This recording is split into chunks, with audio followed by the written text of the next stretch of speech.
शाहिद खाकान अब्बासी ने बलूचिस्तान को उसके मुकम्मल आइनी हुकूक देने का मुतालबा कर दिया।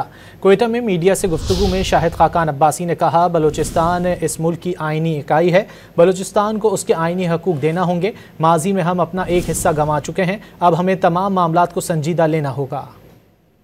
मुल्क है बलूचिस्तान एक आइनी इकाई है, इस मुल्क की रकबे का 60% से ज़्यादा है, आबादी बेशक कम हो, लेकिन आइन जो वसाइल जो हकूक बलूचिस्तान को देता है, जो नुमाइंदगी का हक उसको देता है, वो हमें उसको देना पड़ेगा, फिर जाकर बलूचिस्तान के मसाइल हल होंगे।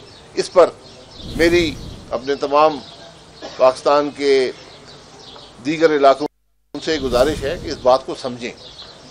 हमने तारीख में ये मामलात पहले भी देखे और उसका असर पाकिस्तान पर बहुत बुरा पड़ा है।